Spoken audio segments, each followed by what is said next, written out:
My name is Sarah. Welcome to the It is a Sarah podcast. Today it is Monday, November 3rd, 2025, and in this episode I want to share my handwerk perikelen. That's a Dutch word for my creative adventures from this week with you. I'm coming to you from the Netherlands, so excuse my Dutchy English. I love to knit, I love to crochet, and I love to talk, so that's the perfect combination for making this podcast. I make my episodes in Dutch and in English, so be sure you pick the right one. I keep receiving comments from confused viewers about the languages, so it might be helpful to explain. There were some changes. I used to make my English and my Dutch episodes similar. The content was the same, the only difference was the language, but I got bored a little bit, so since a few weeks I make two different episodes. One in Dutch and one in English. One more of a vloggy episode and one more of a chatty episode, and I alternate those. Today you are watching, or right now you are watching the English episodes, which will be a chatty unedited one. You can also watch the Dutch one, which will be a vlog style episode, but then you might be aware of the audio which is automatically changed into an American voiceover, which is obviously not my voiceover. YouTube automatically generates audio and subtitles, which can be very helpful but also can be very annoying. But you can choose your own preferences by going to that little setting symbol. When I watch YouTube videos on my laptop, it is in the right corner down below. I don't know if that's the same on other devices, but the setting thing, and you can choose if you want to have a voiceover or the original audio, and you can also choose subtitles if there are subtitles. I try to add them. I don't check them. They are automatically generated by YouTube, so there might be mistakes in it. I don't have time to check. I try to make the difference between my episode, the language, clear by adding a little flag to the titles, because YouTube is also automatically translating the titles of my videos, so it's not really visible which one is Dutch and which one is English. So my original Dutch episodes have this little tiny Dutch flag at the beginning of the title, and the English ones have the UK flag at the beginning of the title. So I understand it might be a little bit confusing, but when you know, you know, and yeah, it's just new, and when you get used to it, you know how it works, and yeah, it will be all fine, and you will be able to watch both if you want to. Okay, I started over again a few times because Miss Perfect is on my shoulder. It's always hard when you decide to make a non-edit episode and you are struggling to finding the words.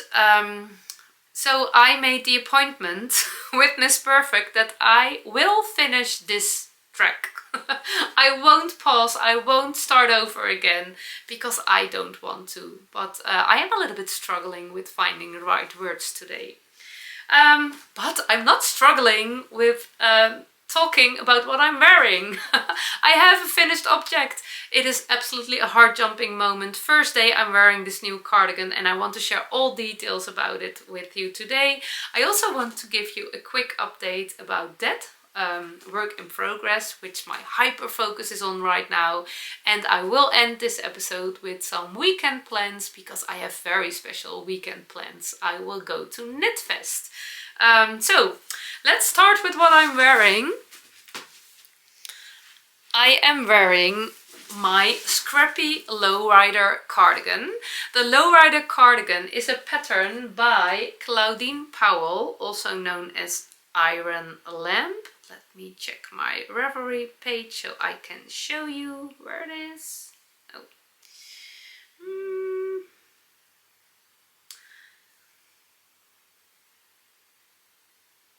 Miss Perfect is going wild now. I had it ready on my phone, but I clicked it away. So here it is.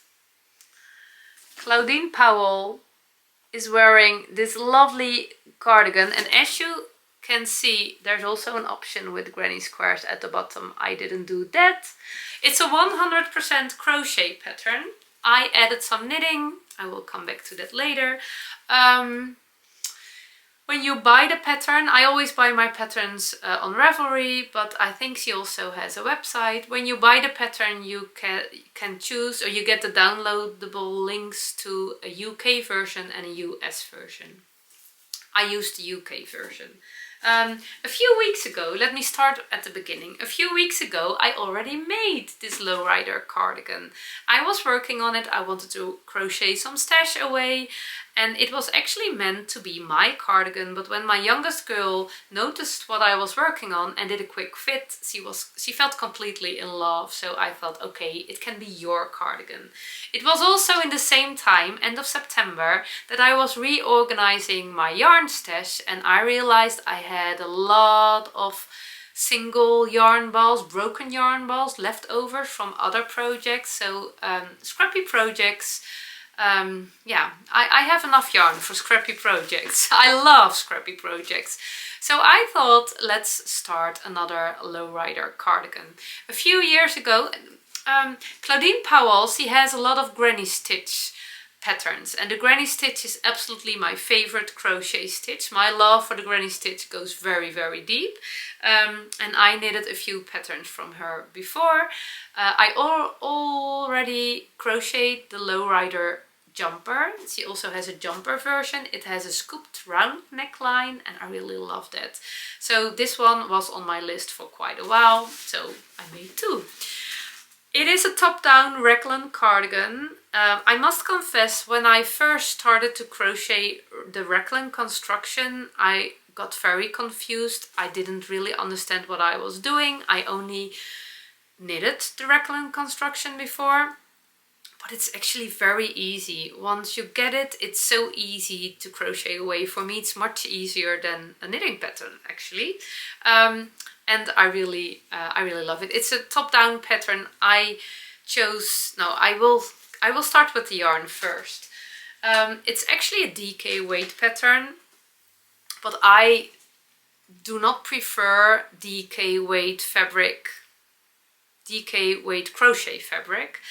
When you are crocheting, your fabric is a little bit thicker than when you are knitting with DK weight yarn. That's why I prefer knitted fabric, especially stockinette for garments.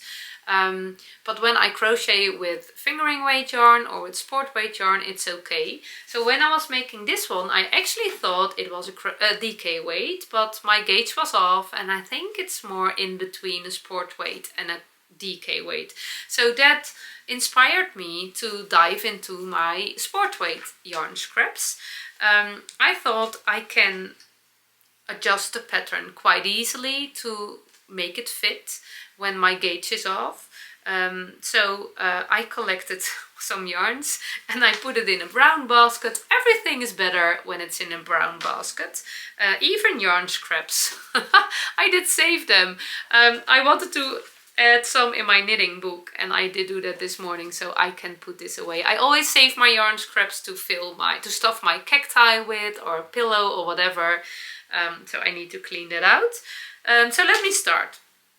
I dived into my box with sport weight yarns, and I tried to collect a little bit of a color combination that I thought would work.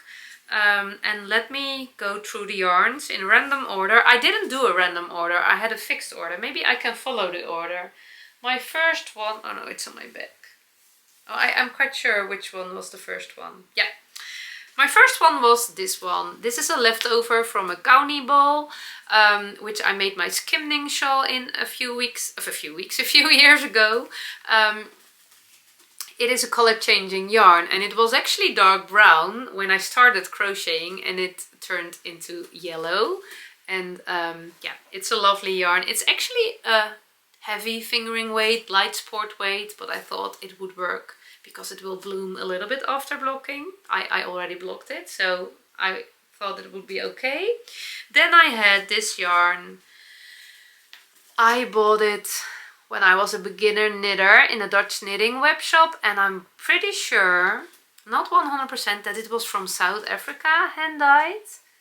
It's a lovely light yarn with some color speckles, color pops, and yeah, it really added some light colored stripes into my cardigan. Then I had this one. It's a leftover from my Sparky sweater from a few years ago. It's Zürich alpaca, dyed by a Dutch dyer. She doesn't dye anymore, but I still had this left over. It was gifted to me.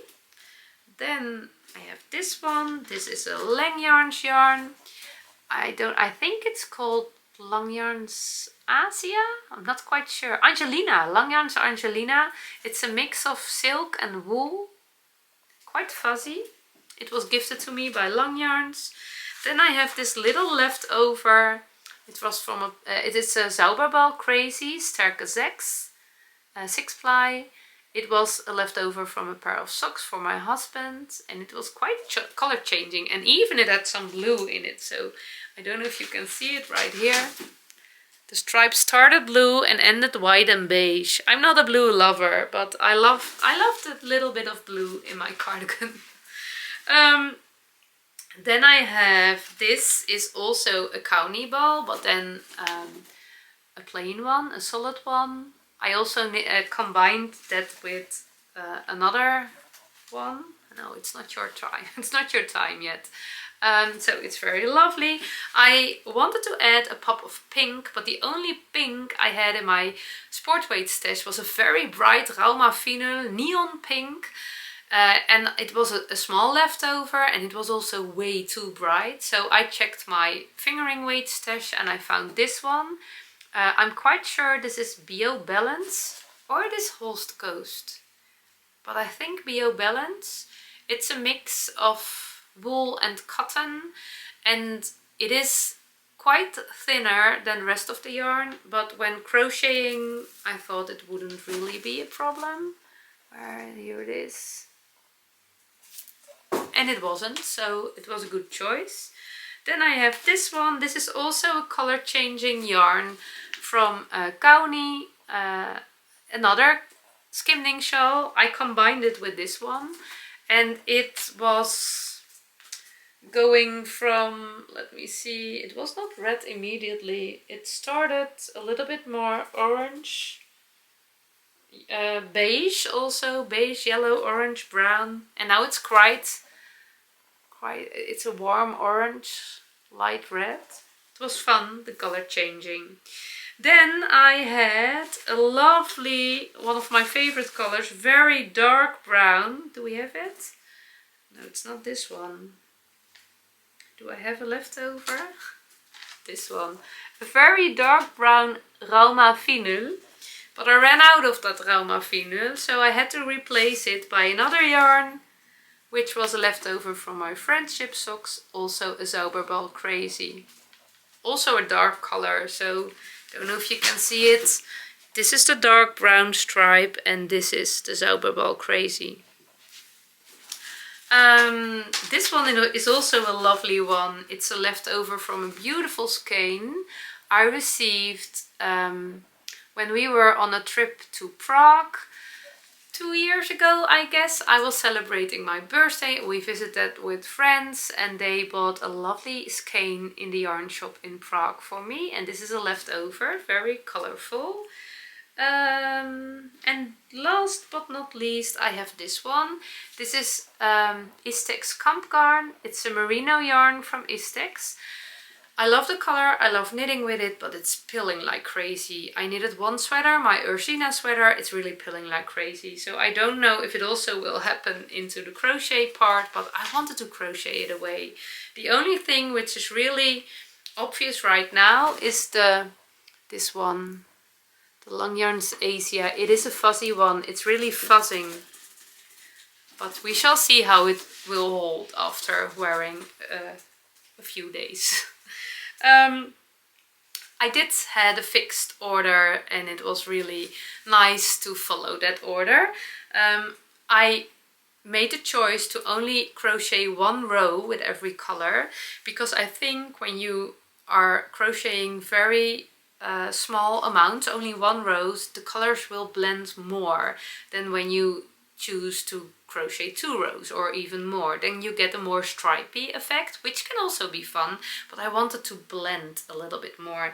So it is still stripy because of all the colors, and you see the color repeats, but yeah, it feels more balanced. Of course, having so many color changes also means a lot of yarn ends to weave in. I don't mind weaving in yarn ends anymore since I changed my thoughts about that, but I was motivated to try some new ways. For the sleeves on the inside, I found a method which was called the braided method, and also some of the viewers of the podcast sent it to me, so thank you for that. I tried it. I made with the yarn ends a little braid on the inside of my sleeve. I had mixed feelings about it. It was very easy to do, very quick to do, but it was looking a little bit messy. And also because this crochet fabric has holes in it in between the granny clusters, you could see the braid, the messy braid, a little bit through the holes, and I didn't like that. So I undid the braid and I did weave in the yarn ends for the sleeves by hand anyway. I had another method for the body part, but I think I replaced the crochet ribbing, which is described in the pattern for a knitted ribbing. I love to combine my favorite crochet stitch with my favorite knitting stitch, knit 2 purl 2. It's quite easy to replace it. I always start with crocheting one round of the smallest crochet stitches around how do you say, around the sides, around the borders, and then I pick up the stitches in that crochet stitch, and I have a lovely method. It's just picking up stitches on the wrong side and you get this little tiny edge. I describe it quite deeply in my episodes about the green cardigan, and you can find the link to that episode in my on my Ravelry page about this cardigan. I will link it down below. I did do it the same. Oh, I forgot to tell the yarn. I had a skein of yerbo, this one, and I used that for the ribbing. I really love to catch my colorful items, or not to catch, to finish my colorful items with a dark ribbing. Dark brown or black, it keeps it all in balance to me. I love the contrast between the darker colors and the brighter, lighter colors, and also yeah, it keeps it a little bit together. So I made a knit 2 purl 2 border and at those sides, and at the inside of my ribbing around the body, I love the ribbing for the V-shaped neckline because you can just do your ribbing, you pick up stitches all the way around. I did do afterthought buttonholes. I really love that method, especially when you have so many stitches on your needles, very busy on the cable, so you can't really see where to place the buttonholes. And of course I can add an extra cable so I can see, but just make them afterwards when the ribbing already is finished. It really works good for me. Let me show it. I made a little bit of a facing to hide the yarn ends. When I stick a garment, for example, I will stick that one too. When I knit color work, when I knit in the round and you reinforce and cut, I learn to hide my rough stick ends into a facing, into a stick sandwich, and I really love the look of that. So I thought it might be an option for this garment too. I trimmed my ends, not very short, because when it wouldn't work, I would need enough length to weave them in by hand. So I could have trimmed them shorter. Now I know that it will work. And then when I picked up my stitches, before I started knit 2 purl 2, I knitted one row all stitches, just knit stitches. So I had those tiny purl bumps at the inside, and in the purl bumps, when I finished the ribbing, I could pick up stitches, and I knitted a few rows back and forth. So I created a stockinette piece of fabric, and when it was big enough to fold around the yarn ends, I cast it off, I bind off, and I fold it double. And normally I will fold it double flat and sew it to the inside, but again, because there are holes in this fabric, it would shine through. So I fold it double and I did sew it down by hand in the cast on edge. And it is a thick sandwich. Again, there is some more yarn in than needed because of the longer yarn ends, but it works pretty good. And I didn't do it all over, so there was a part, I think this part between my fingers, where there are no yarn ends left. Yeah, this part. But I decided to keep on making the facing anyway, because it would look neater. And it really worked pretty good, and I love this method. I'm not sure if I would recommend it, because it's not saving you time. It's I think time consuming wise, it's the same as weaving in yarn ends by hand. And you still need to sew down the whole facing part by hand. I love the look of it, and also there won't sneak out little yarn ends, which will happen at the sleeves anytime. So I think I will do it again. It was fun to be creative with finding new methods for some things. As you can see, I didn't use all my yarn.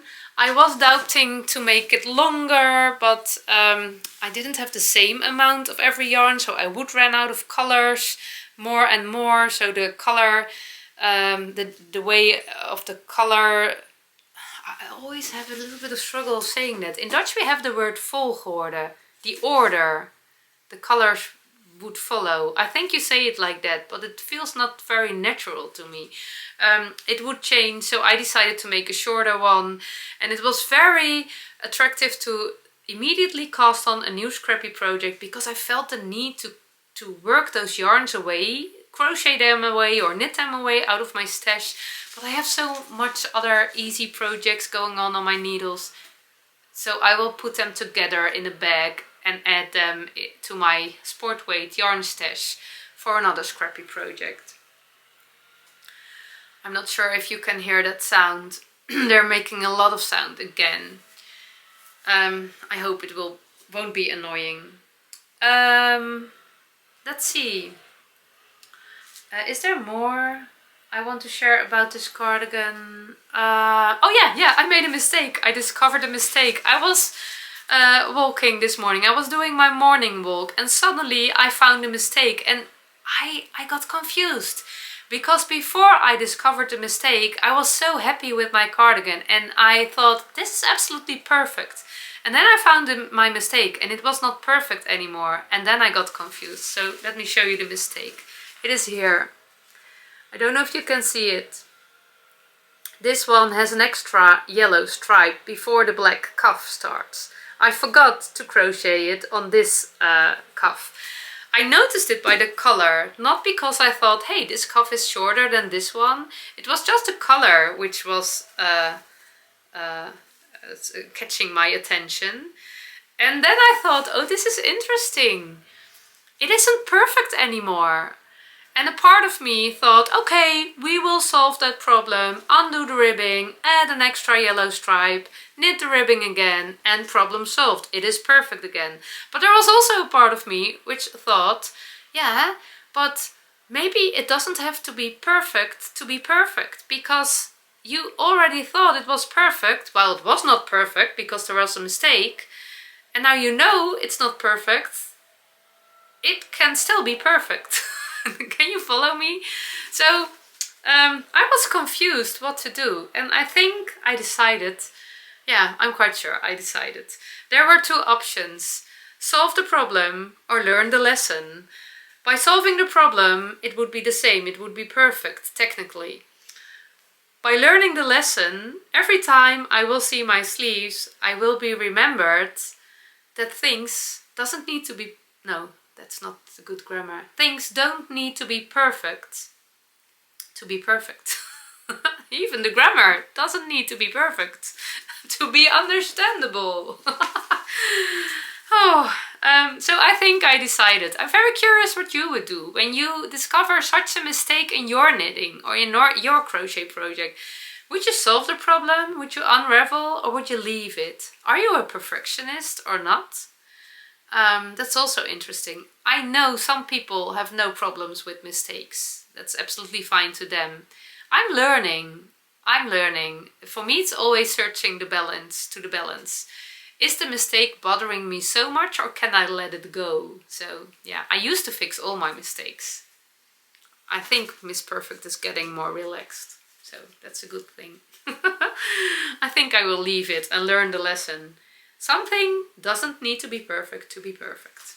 Okay, enough about this cardigan. I am really happy with it, and I definitely want to make, not another cardigan, I guess.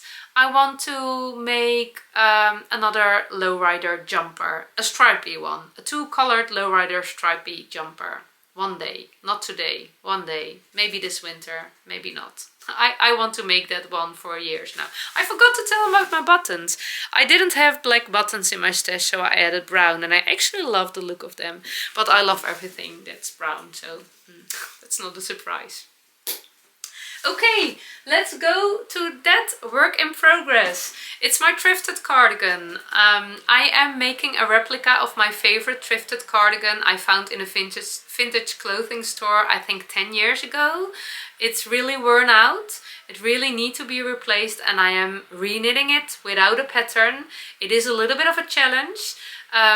I really want to finish it before KnitFest. Oh, I forgot to tell about this one. I really want to wear this to KnitFest too coming weekend. I'm really happy. It feels so good because it's very exciting to go to KnitFest, and wearing things which make you feel good is always helpful. I also want to finish that one, but it will be more of a jacket, of a coat. It's not an indoor cardigan. So I'm not quite sure if I will manage to finish it before I will leave, but let me put it on so I can show you my progress and also my doubts, because I have some doubts. Yeah, I will be back to you in a minute.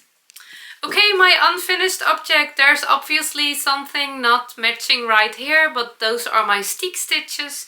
So my stick column is not really visible until the bottom, but I will cut it in the middle and add dark brown borders, and I'm happy with that because this feels as way too much white. The good thing is that I really love the fit of the yoke around my shoulders. It's really fitting perfect. So I love the size I picked. I completely went wrong with my first cardigan. I don't think the gauge is really matching anymore, and also I had way more stitches on my needles than my first cardigan. I think it's a few centimeters wider, but my original cardigan, it can't really close. It is on the small side. It has actually a little bit of a weird shape, and I always wear it open. Open-fronted cardigan. But this one I really want to wear as a jacket and also on colder days, so I do want it to be able to close. So it's a little bit wider, and that's what bothers me, especially at the back. As you can see, there's a lot of room at my back. Yeah, and I have a little bit of problem with that. I really love to wear my garments fitted. And I am experimenting with adding a little bit of more positive ease to every garment, and most of the time that works fine for me.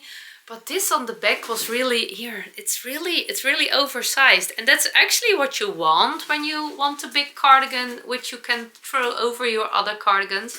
But my sleeve is very fitted. I followed the numbers of the original sleeve. I love the sleeve length. It's absolutely perfect. This is how I want my sleeves. I actually also love that it's fitted, because when it also would be an oversized sleeve, it would feel way too big for me.